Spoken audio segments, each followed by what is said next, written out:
পৃথিবীর মানচিত্রে একসময় শুধু আগুনের দাগ ফেলেছিল মঙ্গলরা। মঙ্গল বাহিনী যেখানেই যেত সেখানেই শুধু ধ্বংস আর ধ্বংসলীলা চালিয়ে যেত। ইউরোপ জয়ের ঠিক আগ মুহূর্তে হঠাৎ করেই থেমে যায় সেই ভয়ঙ্কর আশ্বারোহী বাহিনী। কে থামালো তাদের?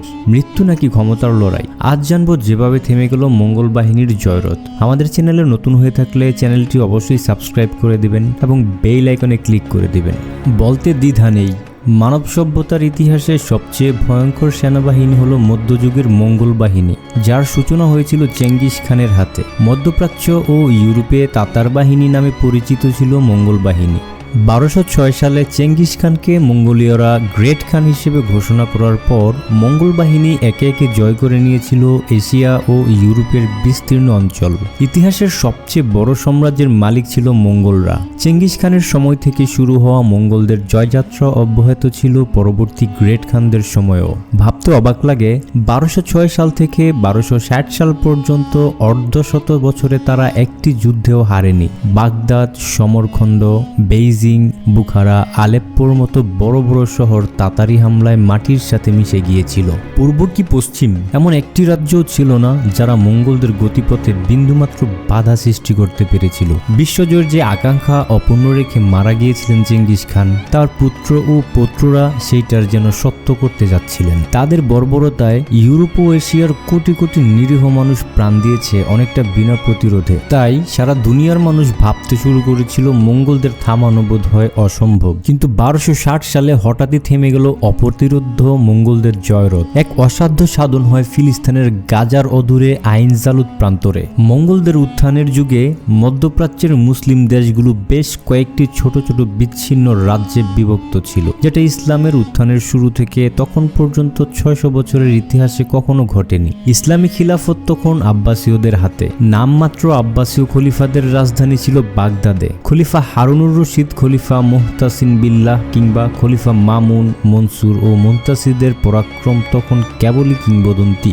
বাস্তবের আব্বাসীয় শাসকরা আধ্যাত্মিক কিংবা সামরিক কোনো ক্ষেত্রেই পূর্বপুরুষদের ধারের কাছেও ছিলেন না। আব্বাসীয় খিলাফত তখন অন্তর্কন্দল এবং ভোগবিলাসিতে মত্ত। এরকম অবস্থায় মঙ্গলদের গ্রেট খান ছিলেন মঙ্গে খান। তারই ভাই হালাকু তখন মধ্যপ্রাচ্যের মঙ্গল বাহিনীর দায়িত্বে। বৌদ্ধ ধর্মের দীক্ষিত হালাকু খান ধর্মীয় কারণে সুনজরে দেখতেন না বাগদাদের আব্বাসীয় খিলাফত। তার উপর আব্বাসীয় খিলাফতের সঞ্চিত রাশি রাশি ধনভাণ্ডার হালাকু খানকে পরচিত করেছিল বাগদাদ আক্রমণে। হালাকু খানের আক্রমণে মাটির সাথে মিশে যায় বাগদাদ। ইতিহাসের নজিরবিহীন বর্বরতায় বাগদাদে প্রাণ হারায় প্রায় 10 লক্ষ মানুষ।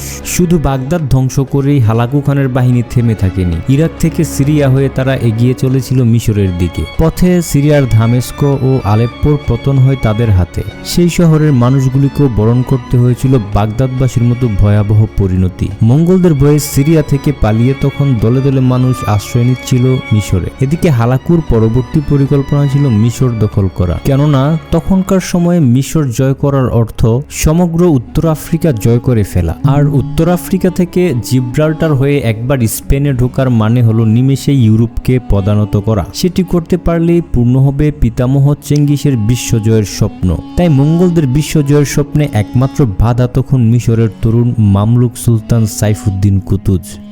সিরিয়া থেকে মিশর আক্রমণের পূর্বে হালাকু খান মঙ্গলদের স্বভাব সুলভ, হয় আত্মসমর্পণ না হয় ভয়াবহ মৃত্যু, এই হুমকি দিয়ে চিঠি পাঠালেন মিশরের সুলতানের কাছে। সেই চিঠির ভাষা এতই ভয়ঙ্কর যে চিঠিটি প্রিয় পাঠকদের জন্য অনুবাদ করে দেওয়া হলো, যাতে বোঝা যায় মঙ্গলদের হুমকি আসলে কতটা পিলে চমকানো। চিঠির লেখাগুলো ছিল এইরকম: আমাদের তরবারির ভয়ে পালিয়ে যাওয়া মিশরের মামলুক সুলতান কুতুজের প্রতি পূর্ব ও পশ্চিমের সকল রাজার রাজাধিরাজ বিশ্বধিপতি খানের ফরমান।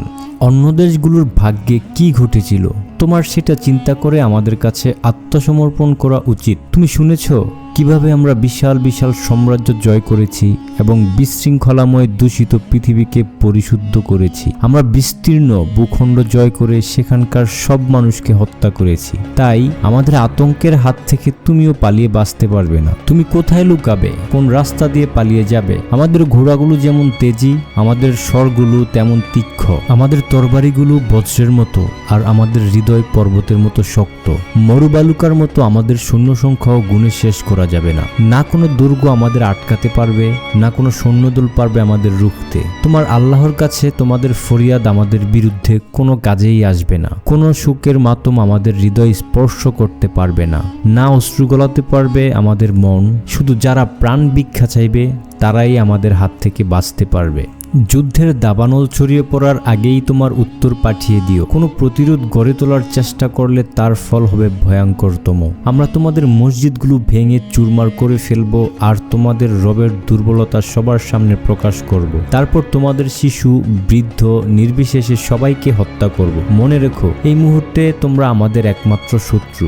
সাইফুদ্দিন কুতুজ ভালোভাবেই জানতেন ইতিপূর্বে যারা বিনা যুদ্ধে মঙ্গলদের ভয়ে আত্মসমর্পণ করেছিল তাদের কি পরিণতি হয়েছিল। তাই কাপুরুষের মতো বিনা যুদ্ধে অপমানের সাথে মারা পড়ার চেয়ে তিনি চাইলেন এই বর্বর বাহিনীকে মোকাবেলা করতে। আর তাই উল্লেখ করা চিঠির উত্তরটা সুলতান কুতুজ দিয়েছিলেন মঙ্গল দূতের শিরচ্ছেদ করে। এর ফলাফলটা সকলের কাছে নিশ্চিত অনুমেয়। অবধারিতভাবে বেঁধে গেল যুদ্ধ। সুলতান কুতুজ প্রস্তুতি নিচ্ছিলেন মঙ্গলদের মোকাবেলা করার। ঠিক সেই সময় মিশরের মস্ত বড় ইসলামিক স্কলার ছিলেন শেখ ইজ্জত উদ্দিন আব্দুস সালাম। তিনি তার বক্তব্যে সুস্পষ্টভাবে সুলতান কুতুজের এই সিদ্ধান্তকে সমর্থন জানালেন এবং জনগণকে দলে দলে কুতুজের বাহিনীতে যোগ দেওয়ার আহ্বান করলেন। এছাড়া সিরিয়া থেকে আরেক কিংবদন্তি কমান্ডার জহিরুদ্দিন বাইবার্স কুতুজের সাথে যোগ দিলেন। এদিকে যাত্রাপথে হালাকু খবর পেলেন তার ভাই গ্রেট খান মঙ্গে মারা গিয়েছে। তাই 6 লক্ষ সৈন্যের প্রায় 5.5 লক্ষ নিজের সাথে নিয়ে তিনি মঙ্গোলিয়ায় ফিরে গেলেন গ্রেট খানের শেষকৃত্যে যোগ দিতে। বাকিদের তিনি রেখে গেলেন তার বিশ্বস্ত ও দক্ষ সেনাপতি কিতবুকার অধীনে মিশর আক্রমণের জন্য। দুধর্ষ মঙ্গল বাহিনীর মূল শক্তি ছিল তাদের ক্ষিপ্রতা এবং দ্রুতগামী ঘোড়াগুলো। এছাড়া ঘোড়ার উপর থেকে তীর ছুঁড়ে মারার বিশেষ দক্ষতা ছিল তাদের, যা ইউরোপ ও এশিয়ার সেনাবাহিনীগুলোর ছিল না। মঙ্গল ধনুকগুলো ছিল হালকা কিন্তু অসম্ভব শক্তিশালী। হালকা কিন্তু পাল্লা বেশি হওয়ায় ঘোড়ার উপর চড়েও ব্যবহার করা যেত এই ধনুকগুলো। মঙ্গলদের আরেকটি স্ট্র্যাটেজি ছিল পরপর অনেকগুলো সারিতে বিন্যস্ত না হয়ে যতটা সম্ভব পাশাপাশি দাঁড়িয়ে হামলা চালানো, যাতে সুযোগ বুঝে শত্রু বাহিনীকে চারদিক থেকে ঘিরে ফেলা যায়। সুলতান কুতুজ বুঝতে পারলেন চওড়া প্রান্তরে মঙ্গলদের মুখোমুখি হওয়া মানে সাক্ষাৎ ধ্বংস ডেকে আনা। তিনি মঙ্গলদের আগের যুদ্ধক্ষেত্র পছন্দ করার সুযোগই দিতে চাইলেন না, বরং নিজেই সৈন্য নিয়ে এগিয়ে গেলেন তাদের মোকাবেলা করার জন্য এবং বেছে নিলেন ফিলিস্তিনের তাবারিয়ার আইন জালুত প্রান্তর। আইন জালুত প্রান্তরটি এর আগে থেকেই ঐতিহাসিকভাবে বিখ্যাত, কারণ ওল্ড টেস্টামেন্টে ডেভিড ও গলিয়াথের যে যুদ্ধের কথা বলা আছে সেটাও অনুষ্ঠিত হয়েছিল এই প্রান্তরেই। কুতুজ শুরুতেই তার সব সৈন্যদের দিয়ে আক্রমণ করালেন না, বরং প্রথমে ছোট একটি দল পাঠিয়ে মঙ্গল প্ররোচিত করলেন আগে হামলা করার। শুধু তাই নয়, তিনি জানতেন তার সিরীয় সৈন্যরা আগেও একবার মঙ্গলদের কাছে হেরে পালিয়ে এসেছে, তাই বিপদে পড়লে এরা আবারও পালাবে। যাতে পালাতে না পারে সেজন্য তিনি এদের রাখলেন সবার সামনে। শুরুতে মঙ্গলদের প্রবল আক্রমণের মুখে কুতুজের সৈন্যদের অবস্থা ছিল টালমাটাল। তখন সুলতান নিজে শিরস্থান খুলে উঁচু জায়গা থেকে দাঁড়িয়ে চিৎকার করে সৈন্যদের সাহস জোগালেন আর নিজেই ঝাঁপিয়ে পড়লেন সাধারণ সৈন্যদের মাঝে দৃষ্টান্ত স্থাপনের জন্য। যেহেতু প্রান্তরটি সরু, তাই মঙ্গলরা তাদের পুরনো সেই ট্যাক্সটিক ব্যবহার করতে পারল না। উপরন্তু সিরীয় সৈন্যদের ভেদ করে কুতুজের বুহের ভেতর প্রবেশ করার পর তারা মুখোমুখি হলো কুতুজের এলিট বাহিনীর। এদিকে সামনের সারির সিরীয় সৈন্যদের জন্য তারা পিছিয়েও আসতে পারছিল না। সাথে সাথে দুই পাশ থেকে মঙ্গলদের উপর নেমে আসলো তীর বৃষ্টি। এক পর্যায়ে তাদের সেনাপতি কিতবুকা মারা যান। তারপরে ছত্রভঙ্গ হয়ে পড়ে মঙ্গল সেনাবাহিনী। পালিয়ে যেতে থাকে দিক বিদিক বিক্ষিপ্ত মঙ্গলরা। কুতুজের সৈন্যরা প্রায় 600 কিলোমিটার তাড়িয়ে শেষ হানাদার সৈন্যটিকেও হত্যা করে। এভাবে মামলুক সৈন্যদের কাছে পরাজয় ঘটে অহংকারী, বর্বর ও জালিম হালাকু বাহিনীর। নিমিষে চূর্ণ হয়ে যায় তাদের আকাশ ছোঁয়া দম্ভ। আইন জালুতের ঐতিহাসিক প্রান্তরে অবসান হয় মঙ্গলদের অপরাজয়ের মিথের। তাদের বয়ে স্বদেশ থেকে পালিয়ে যেতে থাকা হাজার হাজার মানুষ একে একে আবার ফিরে আসতে শুরু করলো। এই পরাজয়ের পর মঙ্গলরা যথেষ্ট শক্তিশালী ছিল, কিন্তু আর কখনোই আগের মতো সেই মনোবল ফিরে পায়নি তারা। শুধু মধ্যপ্রাচ্যের নয়, পৃথিবীর ইতিহাসে সবচেয়ে গুরুত্বপূর্ণ যুদ্ধগুলোর মধ্যে একটি হলো আইন জালুতের যুদ্ধ। কেননা এই যুদ্ধে সুলতান কুতুজ হেরে গেলে উত্তর আফ্রিকা, স্পেন ও ইউরোপ পরিণত হতো বাগদাদ, সমরখন্দ ও বেজিংয়ের মতো বধ্যভূমিতে। আদৌ মানব সভ্যতার ওই ক্ষত সেরে উঠত কিনা সে প্রশ্নের উত্তর কারো জানা নেই। তবে বর্বর মঙ্গল বাহিনীকে রুখে দেওয়ার অনন্য কীর্তির প্রতিদান হিসেবে যে বিশ্ববাসী চিরকাল সুলতান সাইফুদ্দিন কুতুবকে মনে রাখবে সেটা বলে দেওয়া যায় নিঃসন্দেহে। মঙ্গলদের থেমে যাওয়ার এই ইতিহাস জেনে আপনার কাছে কেমন লাগলো আপনার মূল্যবান মতামতের মাধ্যমে আমাদেরকে জানিয়ে যাবেন।